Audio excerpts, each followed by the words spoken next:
Chairman Barrasso, ranking member, other members of the subcommittee, thank you very much for the opportunity to testify before you on the Bureau of Land Management's hydraulic fracturing rule.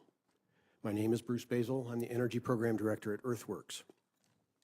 It is Earthworks' hope and the hope of the many communities we work with on the ground who experience the impacts of oil and gas development that we transition using our public lands for clean, renewable energy, not polluting fossil fuels, in addition to the recreational opportunities we all enjoy. My wife's a ski instructor. She works on public lands. We certainly enjoy that. Until that transition, we feel it is important to take steps to carefully regulate the oil and gas industry to minimize harm to our natural resources and public lands. Over roughly the last 15 years, the shale revolution has spread across our country.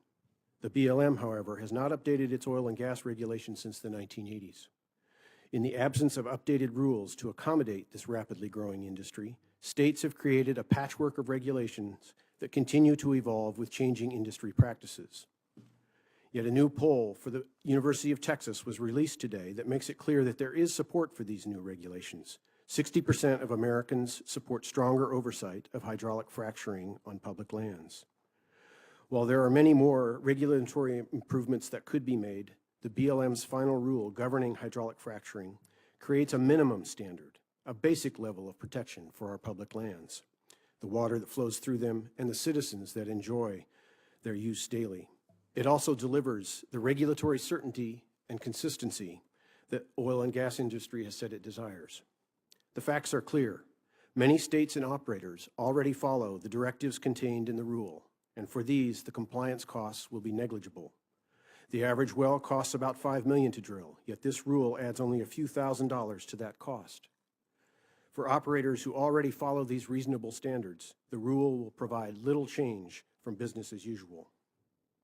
This rule also provides states with flexibility by providing a waiver procedure for states whose rules are at least as protective as the BLM rule. This will ensure that these rules are not duplicative of what states currently have in place, while also allowing states to pass more stringent regulations if they so desire. I sit on the board of an organization called Stronger, which stands for the State Review of Oil and Natural Gas Environmental Regulations. That organization works toward the continuous improvement of state oil and gas regulations. We are a nonprofit, multi-stakeholder organization that includes representatives from state government, industry, and environmental representatives. I'm one of 3 environmental representatives. I was part of Stronger's original work group that in 2009 and 2010 developed the hydraulic fracturing guideline that states should follow.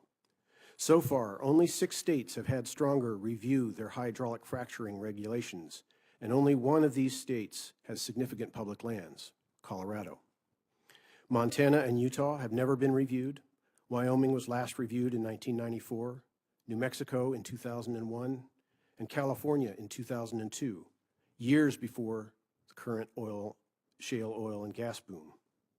The result is that neither the public nor policymakers have a real sense of whether states have the necessary regulations in place to effectively protect the people and the environment from the impacts of oil and gas development. Studies performed by Resources for the Future and the Groundwater Protection Council illustrate the variations and inconsistencies on everything from casing standards to definitions of usable groundwater among the western states with significant public minerals.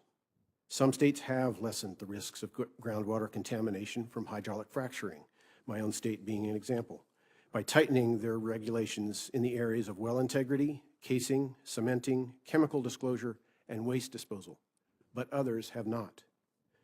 BLM commonly enters into a memoranda of understanding with states to help achieve better coordination. Colorado's memoranda of understanding was signed in 2009. The variance procedure within the BLM hydraulic fracturing rule also fosters this type of cooperation. Rather than duplicating, the rule supplements in areas where states have yet to make important upgrades.